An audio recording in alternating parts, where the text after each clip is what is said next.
G'day guys, welcome back to another video here on Kraken Gaming, and we're back. It's been a while since we've done a video, but we are finally back. We're going to be much more consistent now, hopefully, and we're starting off with a bang. Our 2022 AFL predictions. It's been a long time coming. The trade period finally over yesterday, as of recording, and to be honest, it was pretty underwhelming.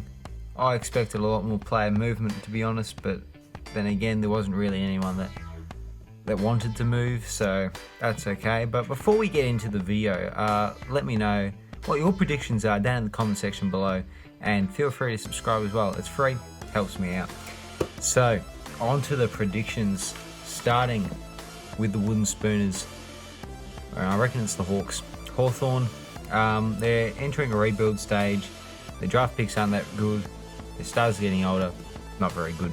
17th, we've got North Melbourne Kangaroos, and that's purely just because everyone else above them will be better than them. But they're getting better, so they might have 6 or 8 wins. That'd be a good year for them. 16th, Gold Coast Suns. They are disappointing. Stuart Dew sacked. King will be good. Hopefully Matt Rowell actually gets something together, because he's really not had a good run in it so far. And that would just be good for the competition as well, if he could get up and going. But chances are King will probably request a trade. Rowell, Anderson, Rankin, he might, who knows, he probably get delisted or something dumb like that, because that's what Gold Coast does a lot. 15th, I've got the Collingwood Magpies. They're also entering a rebuild stage, so it's a bit hard for them. But you never know. They might surprise a few. They're not going to surprise me if they finish fairly low. They finished 17th this year, so really 15th would be not that bad. And hopefully Craig McRae can do a good job there. Nick Dacos as well. It'd be a shame if they couldn't get him, if they didn't have enough draft points, but that'd be fine. 14th,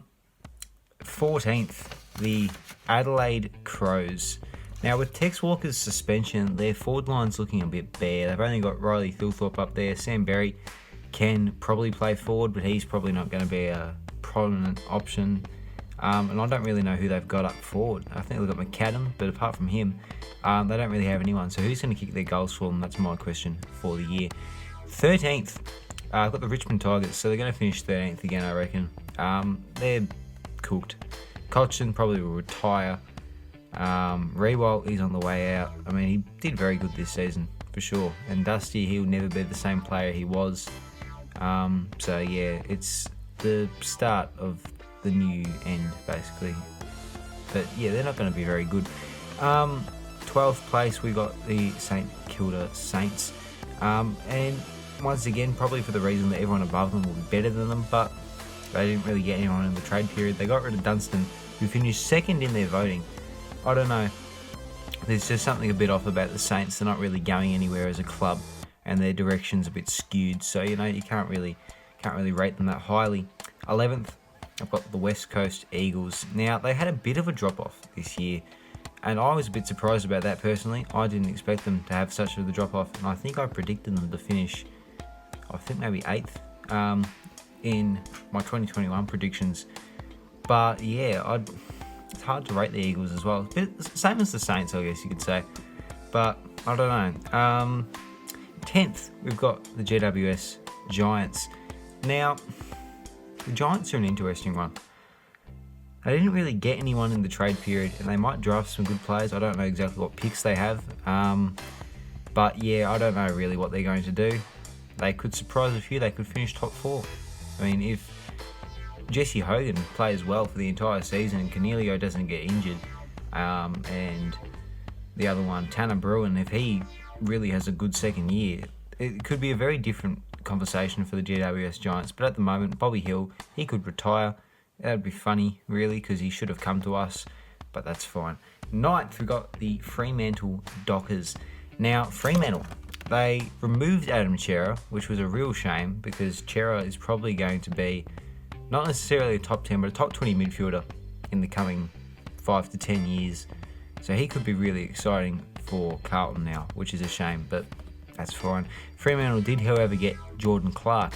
So I don't know, they're not really a like-for-like replacement. Clark's a wingman, and Chera could be an inside midfielder. So, you know, Fremantle, 9th, maybe. Fife probably is going to start to regress. David Mundy, it would be amazing if he could back up the season he just had. But Sean Darcy, they want to get another good season out of him. Rory Lobb would want to be more consistent, particularly after requesting a trade. So that'll be an interesting one to watch. Now, 8th, I've got the Sydney Swans. Now, they lost Jordan Dawson, and to be fair, I didn't think he was that good of a player to be asking for a first-round pick. But that's fine. And they got Peter Adams as well, so it's some good ruck backup, because when Tom Hickey didn't play, they did not do very well in the season that's just been. So, I don't know. Buddy will get to 1,000 goals unless he does his ACL in round 1, which we really hope doesn't happen. Touch wood. Get Buddy to 1,000. Yeah. Tough to say, really. I don't know what's going to happen with the Swans. They probably will do well. 7th, this is going to surprise a few, but you haven't heard them already. So the Carlton Blues, we're going to put them in at 7th. Sam Walsh announces the John Nichols medalist tonight. He's going to have another great year, probably All-Australian again, maybe Brownlow. I haven't tipped him for the Brownlow, but he could do well in that. Yeah, I reckon the Blues are going to finally break through. They won't win a final, but they'll be there, which gives them more of a chance than 10 other teams. And 6th, we've got the mighty Bombers. Come on, the Bombers. Let's go. Let's go. We're going to win a final at least. We're going to finish 6th. We're going to win a final. Harry Jones, top 10 Coleman medal. Lock it in. No, but in all seriousness, the Bombers are really looking quite good, and it's the best I've looked in a long time. The culture is finally looking good. Ben Rutten's got them on track. Mosquito, that was a shame to lose. He could have been a really good player, but he sort of gave it away. Yeah, but I'm really excited about the Bombers, as you can probably tell, and I reckon they'll do well. So let me know if you feel the same. 5th, I've got Geelong. Now, Geelong are not going so well. They've traded away everyone that's young and has a chance at a career. They've gotten rid of them. Now, I wouldn't have thought bringing in a 30-year-old ruckman was going to be their best plan, particularly since they've already got a rubbish over 30-year-old ruckman. So why would you need another one? I mean, to be fair, I don't remember ever seeing Jonathan Sequel play other than an AFL Evolution 2, and even then, he wasn't very good. So if he's not that good in a video game, what's he going to be like in real life? We'll have to see. Jeremy Cameron, though, he could be the difference. If he keeps himself fit, that could be the difference, and that's why I've got them finishing 5th. If he wasn't there, they could be a lot lower, really. Now, 4th, I've got Port Adelaide. Port Adelaide, they're a tough one to rate, which is weird because they've been so consistent over the last season or two. But, I don't know. They're hard to read. I guess since they're not a Victorian team, you don't hear much about them, but that doesn't really make sense because you hear a lot about Brisbane. So why don't you hear a lot about Port? I reckon we underrate Port a bit, but I'm going to underrate them anyway, and I'm going to put them 4th. 3rd, I've got the Brisbane Lions. Now, Brisbane had a real tough run with injuries, and looking back, I should have them lower because, well, no, Hipwood for pretty much the entire year, and Cam Rayner, that's at least a positive, but, you know, he's a good small forward. That's about it. So he probably wasn't missed that much, really. They nearly got to a grand final, and they didn't. So, in fact, they lost to the Bulldogs, so they didn't get to a grand final or even remotely close. So that's another failed year for them, but hopefully Joe Danaher can back up on the year he just had. I really hope Joe does well up at Brisbane, because coming from Essendon, he was rubbish there. So if he can do well at Brisbane, that would be really handy for him and his legacy. 2nd, we've got the Dogs. The Doggies. Come on, the Doggies. No, but in all seriousness, I hope the Dogs really back up off last year. They had a heartbreak in the grand final, and I was really disappointed for them. I was barracking for Melbourne in that game, but yeah, the Dogs, I reckon they're a good chance. If the Bontempelli, if he can keep up what he's been doing, and yeah, Bailey Smith, he's only going to go up. Josh Bruce, he's going to be a bit of a loss, but I guess you got Jamal Ugle-Hagan to fill that gap for at least the regular season.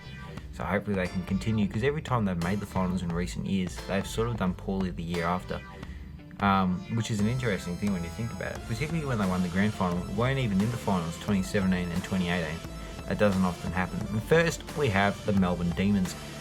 I can't see a fault with them unless they get cocky and think that they're just going to waltz through again, which I don't think would happen, because Simon Goodwin's instilled the mentality that they will, they have to fight for it, really.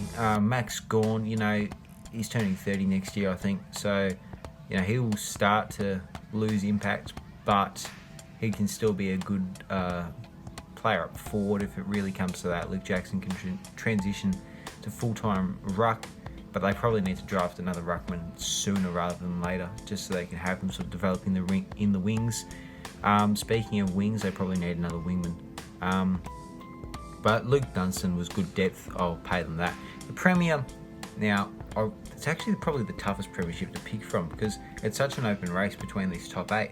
But you're going to have to go Melbourne again, just based on previous success and also most recent success, obviously being the premiership. But yeah, I reckon they are the best chance out of all of them. If they can go back to back, what a story that would be. That would be something special, and wouldn't be a 57-year drought, it'd be a 365-day drought. Brownlow, I've got the Bont. If he can just keep slightly more consistent, he was ultra consistent throughout the season, best and fairest season, but if he can just be a little bit more consistent, string together maybe 2 or 3 more games, he has that Brownlow in the bag. He only lost it by a vote or 2, so really it's such a minor thing, but I reckon he can do it. But yeah, I don't really know who else is going to contend. Sam Walsh is another contender for the Brownlow, of course. Coleman medal, I'm going to say Jeremy Cameron, which is a bit odd because he probably won't if Geelong don't do that well. But I was trying to think about forwards, but no team really, other than I don't think Mackay's going to do it again, because that would probably not really work. I don't reckon Carlton have that firing power, but I've put them in the 8 anyway. It could be someone like Buddy. Buddy could just come out of nowhere, blitz it and kick 70 goals in the season just to really put a nail on the hammer. But, the Coleman medal race is probably equally as open. And finally, the Rising Star Award, we've got Nick Daicos. Unlike the Western Bulldogs, Collingwood is going to play Daicos because they need him desperately. Apparently he is an absolute match winner, better than Josh by far, and he's bigger, he's faster, and he's stronger, and he's just generally more skilled. So if there's a player like that who can also kick the sort of goals that Daicos is known for, that would be something special for Collingwood, and I really hope he does well. Other than him though, Sam Darcy, but he probably won't get a game for the Bulldogs because they're a bit odd like that, and they have to earn this spot, which basically means if a player gets injured, you're in, which doesn't really happen at the Bulldogs. Anyway, that's all the time we've got for in this video. If you liked this content, subscribe, hit the notification bell, and follow our socials on Instagram. And yeah, stay tuned for more content like this, and hopefully the Bombers can get up this year. Probably won't happen, but we're hopeful, right? That's all for this time, and I'll see you later.